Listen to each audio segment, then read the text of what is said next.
The other day we kicked off the one from every team series with the most surprising player from all 32 NHL teams. Now today it's time to go over the most disappointing player from every team so far, with the exception of a couple because like in the last video there are some teams where I just couldn't pick anybody. These kinds of videos do take a long time to put together, so if you guys did enjoy, I'd appreciate it if you left the video a like, and while you're down there let me know which kind of one from every team video you want to see next. Starting things off with the Anaheim Ducks, my pick for their most disappointing player is Maxime Comtois, who actually led them in scoring last season with 16 goals and 33 points in 56 games. So far this season, he's still yet to score a goal. He has just 1 assist through his first 13 games. He's been a healthy scratch. I believe he's actually injured now. Hopefully when he comes back from his injury, he's able to get back to being the player that he was last season for the Ducks. The Arizona Coyotes, it's kind of hard to pick a player because this team had literally zero expectations coming into the season. I'm gonna go with Jacob Chychrun just because he was so dominant last season, and so far this season we've seen a pretty significant decrease in both his offensive and defensive numbers, but really, can you blame him? Look at what team he's playing for. The Boston Bruins, I'm gonna go with Erik Haula, who they signed as a free agent in the offseason, a signing that I was a pretty big fan of. I thought Erik Haula would be able to come in and provide some nice depth scoring for the Bruins, but that hasn't been the case so far, as Erik Haula has just 1 goal through his first 16 games of the season, and although the Bruins are playing well, they're in a decent spot right now, they're not getting any depth scoring behind their top guys at all. If they want to be a legitimate contender this year, guys like Erik Haula, you can also throw Craig Smith into there, Nick Foligno, who was an off-season signing, they're going to have to start chipping in some offense here and there. The Buffalo Sabres, similar to what I said about Arizona, it's kind of hard to pick out a disappointing player because the team just had no expectations at all. I'm going to go with defenseman Will Butcher though. Heading into the season, with Butcher going into the final year of his contract, I kind of thought Buffalo was going to try and pad his stats a little bit, give him a lot of ice time, especially on the power play, and then hopefully flip him for a positive asset at the deadline, but with the way he's playing now, you're probably not really going to get anything for Butcher at the deadline. The Calgary Flames, it was honestly hard to pick a player here because Calgary is just having such a good start to the season. Pretty much everything is going right for them right now. I decided to go with Dylan Dubé because he only has 2 goals through the first 20 games of the season, and this was a player who a lot of people believed had like 20 goal potential, with him having 9 even strength goals last season in just 51 games. It's not like he's been bad, he's still scoring slightly below a half point per game pace, and he's only playing around 13.5 minutes a night, but again, like I said, there just isn't a whole lot to be disappointed about right now when it comes to the Flames. Moving on now to the Hurricanes, I definitely feel like their most disappointing player has to be Jesperi Kotkaniemi, a player who they brought in the offseason, obviously via offer sheet. Now, I'm sure the Hurricanes didn't expect Kotkaniemi to be a world beater right away and be one of their best players. The offer sheet was more so just them getting him there. He's most likely going to be a Hurricane for a long time. He's going to be part of their future, but when you consider the fact they're paying him $6.1 million this season and they gave up all those draft picks as compensation, they probably want a little bit more than they're getting out of him right now. The Chicago Blackhawks, I'm going to go with Dominik Kubalik, a player who scored a total of 47 goals through his first 2 NHL seasons. He's only got 3 this year, and considering the Blackhawks are a team that really struggles to score, only 2 teams score less goals per game than them this season, and that is the Islanders and the Coyotes. They probably want a little bit more goal scoring production out of Kubalik. The Colorado Avalanche, I definitely have to go with goaltender Darcy Kemper. Now at first glance, his numbers really don't look all that bad. He's 9-4 with a .905 save percentage and a 2.81 goals against average, but this is a case where his numbers are definitely being propped up because, well, he plays for the Colorado Avalanche. Because when you isolate his performance and look at his goals saved above expected so far this season via Evolving Hockey, it's at a -6.6, one of the worst in the league. He's really not playing well, and I have him on my fantasy team, and although he got a win the other night, he got me minus fantasy points in a win. I believe it was their game against Ottawa where that happened, and that's honestly hard to do. The Columbus Blue Jackets, a team that's had a really good season so far, not really a whole lot to be disappointed about. I'm gonna go with Jack Roslovic just because he looked so dynamite after coming over to Columbus in the trade last season, and he's gotten off to kind of a slow start this season. Now he is up to 7 points in 17 games, but the majority of those points have came recently. He is starting to heat up a little bit, so I'm sure Roslovic is going to be fine, but I wanted to pick somebody for Columbus because I didn't want to have too many teams where I picked nobody. The Dallas Stars, we have another player who I followed pretty closely because I drafted him on my fantasy team. Gurionov is a player who I expected to be among the Dallas Stars leaders in goals this year. He had a 20-goal season back in 2019-20. He's a really good young player, but his finishing ability just hasn't been the best so far this season. He's only got 3 goals and is shooting just 7.7% compared to when he shot 15.2% in his 20-goal season. The Detroit Red Wings, it pains me to say this, but for their most disappointing player, I have to go with Filip Zadina.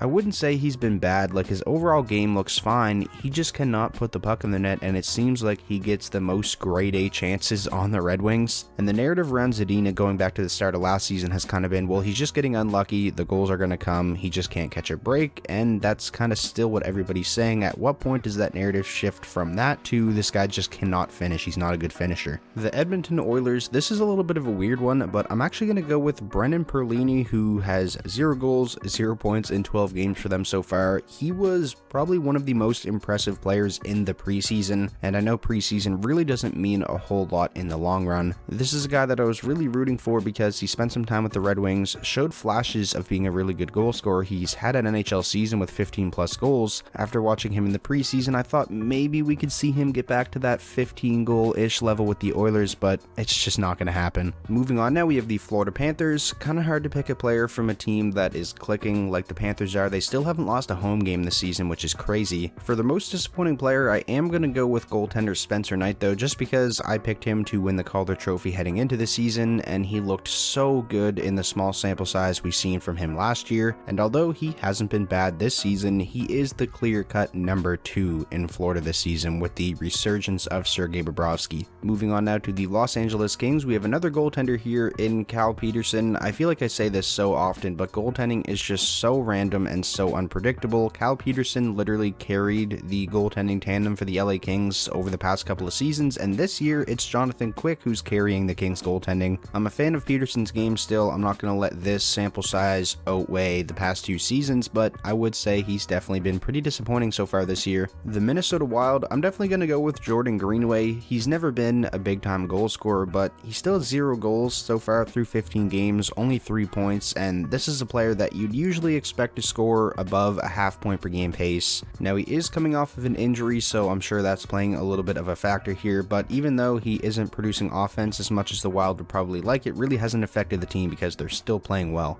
The Montreal Canadiens, a team that's had a very disappointing season. You could probably go a lot of different ways with this one, but for me, I feel like it has to be Cole Caulfield. The expectations for him coming into the season were sky high. He was the heavy favorite to win the Calder Trophy, and man, has he struggled. Has just 1 goal so far in 13 games, and the goal actually came last night, I believe, so he was goalless through his first 12 games. He's obviously spent some time down in the American Hockey League. I'm really not worried about Caulfield. I still think he's going to be a very good goal scorer in the NHL for a long time, but just based off of this season so far, he's been pretty disappointing. The Nashville Predators, I'm going with Eli Tolvanen, a player who had a pretty underrated rookie season last year. He had 11 goals, 11 assists, 22 points in 40 games, scored above a half point per game pace. He has sneaky goal scoring ability, a lethal shot. I feel like he has the potential to be a 25 goal scorer year in and year out, but this season has been pretty rough. His ice time is down, he has just 1 goal, and it didn't come on the power play, and this is a player who I feel like should be a power play specialist. I'm sure he's going to turn it around eventually, but he's off to a really slow start. The New Jersey Devils, a team that is playing really well, especially when you consider Jack Hughes missed as much time as he did. They've had some injuries to some key players. I'm actually going to go with nobody. I feel like there's no one that really sticks out as being disappointing for the New Jersey Devils so far, but if you guys think there is, you can let me know down below in the comments. The New York Islanders, for their most disappointing player, I'm definitely going to go with Kyle Palmieri. The New York Islanders just cannot score goals this year. The only team that scores less goals per game than the Islanders are the Arizona Coyotes. Big surprise there. If they want to turn their season around, players like Kyle Palmieri are going to have to start putting the puck in the net. This is a player who's been one of the most consistent goal scorers in the league over the past, like 7-8 seasons. He's usually a lock to score 20 to 25 goals. They need more from him, and they need more from a lot of other players on that roster too. They've had a really rough start to the season, but you can give them some benefit of the doubt because they started on a 13-game road trip. The New York Rangers, I'm going to go with one of their goaltenders here in Alexander Georgiev. One of the biggest strong points of the New York Rangers, or what everyone thought it would be heading into the season, is their goaltending. They have 2 goaltenders that you can rely on night in and night out, but so far this season they've really only had one that they can rely on heavily, and that is Shesterkin, because Georgiev is really struggling. He's only played 6 games. He's 2-1-1 in those games, but he has just an .858 save percentage and a 4.08 goals against average. I will say that in the games Georgiev has started, the Rangers haven't put forth the best performance in front of him, but still, he wasn't doing them any favors in those games either. The Ottawa Senators, a team that has had a miserable start to the season, they've been really bad, but for the most disappointing player, I'm actually going to go with nobody. All of their younger players that you do have expectations for and that you want to play well, they're still putting up the numbers. I mean, Batherson, Norris, Tkachuk, Connor Brown still playing well. I mean, maybe you could go with Tim Stützle because he only has one goal through the first 17 games, but even heading into his NHL career, he wasn't pegged as a goal scorer, more so a playmaker. I don't know, they just don't really have a good team, and their good players that they do have are playing pretty well, so yeah, I can't really pick anybody, but again, let me know if you guys have a choice for the Senators. The Philadelphia Flyers, I'm gonna go with defenseman Rasmus Ristolainen. They gave up a lot to bring him in from the Buffalo Sabres, and he's only got 3 points in 16 games, and Ristolainen is an offensive defenseman. That's primarily what he's been throughout his career, and he's just not really producing a lot of offense, and his defensive numbers, well, they haven't been good either, so he really isn't giving the Flyers a ton. They're playing him a lot, but I wouldn't say he's playing particularly well. The Pittsburgh Penguins, I'm gonna go with nobody here again. When you consider how many key players have missed time due to injury to start this season, I think they're in a pretty good spot right now. I mean, maybe you could say it's been Crosby, who has just 2 points in 7 games, but I feel like we should give him the benefit of the doubt because, well, he missed training camp and he's coming off of wrist surgery. The San Jose Sharks, I'm gonna go with Nick Bonino, who has just 1 goal in 19 games. That's his only point, and that goal was actually last night, so he didn't have a single point or goal through his first 18 games. To me, this was one of my favorite value signings of the offseason, and even when Nick Bonino's in your lineup and not producing offense, he's still an impactful player. He's a really responsible two-way centerman, but still, considering his offensive output the past couple of seasons, the San Jose Sharks still probably want more than 1 goal from him, 20% of the way into the season. The Seattle Kraken, this is an easy one. It has to be goaltender Philip Grubauer. They gave him that massive contract in free agency, and heading into the season, everybody thought that goaltending was going to be the strongest point of the Seattle Kraken roster, and so far it's been the weakest point. Like in games that they're actually playing well, they have a chance to win, they just can't get saves, no matter if it's Grubauer or Chris Driedger in net. I mean, there is obviously going to be an adjustment period there, going to a new team, learning a new system, and obviously Seattle is no Colorado, but still, man, Grubauer has been awful this season. The St. Louis Blues, I'm sorry Blues fans, another cop-out answer here, but I'm going with nobody. They've had a really good start to the season, and a lot of guys that you want to play well are playing well. I mean, Jordan Kyrou and Robert Thomas are really breaking out. I hate giving these answers, but I also don't want to force it either and say a player's been disappointing when they really haven't been. I only have a couple more of these, don't worry. The Tampa Bay Lightning, another weird one here. I'm going with backup goaltender Brian Elliott. I liked that they brought him in the offseason. I thought he would be able to come in and take some of the pressure off Vasilevsky, maybe start more games so Vasilevsky doesn't have such a heavy workload like he has the past couple seasons, but that hasn't been the case. They've only started Elliott in 3 games. His numbers in those games haven't been great. They're still just riding Vasilevsky basically every night. Up until this point in his career, he's proven to be pretty durable and proven to play well with a big workload, but at some point I feel like they got to get him a little bit of help. The Toronto Maple Leafs, one of the hottest teams in the league. For their most disappointing player, I definitely have to go with Nick Ritchie, who they brought in as a free agent in the offseason. I follow a lot of Leafs fans on Twitter, and I can confidently say that Nick Ritchie is the Toronto Maple Leafs fan base punching bag this season. Ritchie has still yet to put the puck in the net this season, and I would say that's pretty disappointing considering he had 15 last year, and also he spent a good amount of time playing with the Leafs top forwards this year. I'm surprised the puck hasn't just banked in off his butt or his arm or his head. The Vancouver Canucks, man, that team is in absolute shambles. They're going to make a change, and they got to do it soon. You could go a lot of different ways with this, but I'm going to go with their best player in Elias Pettersson. He does have 10 points in 20 games, but for Pettersson's standards, that is not enough. I really don't know what's wrong with Pettersson, but he just doesn't look like the dynamic, game-breaking forward that he was in his first couple NHL seasons. This is a guy that to me has the potential to be a top centerman in the National Hockey League, and yeah, again, I just don't know what's really going on with him this year. He doesn't look like himself at all. The Vegas Golden Knights, I'm copping out here again and saying nobody. It's similar to what I said about Pittsburgh, considering all the big name players on Vegas, the important players that have missed time, they're in a pretty good spot right now. Players are stepping up, and there just really hasn't been anyone that's been disappointing in my opinion. Same goes for the Washington Capitals, a team that has gotten off to a great start, and I really don't think they have a disappointing player, so that was the last team where I chose nobody. But again, let me know if you guys think you have a pick for the most disappointing player for Vegas and Washington. And now finishing out the video with the final team, the Winnipeg Jets, I'm going to go with their captain Blake Wheeler. My best friend is a Winnipeg Jets fan, and he has been pretty surprised with how quickly Blake Wheeler has fallen off. It doesn't seem all that long ago where Blake Wheeler had back-to-back 90-plus point seasons and was still one of the league's best playmakers. He he just really isn't all that big of a factor for the Jets anymore, and this just came pretty quickly. I mean, at his age, you kind of expect to fall off, but the offense just doesn't seem to be there this year, and he's never really been a great defensive forward either. So that is going to wrap up today's video. Those were, in my opinion, the most disappointing players from all 32 NHL teams, again, with the exception of the teams that I chose nobody for. Like I said at the start of the video, these do take a while to put together, so if you guys enjoyed, please make sure to go down there and leave the video a like. I'd really appreciate it.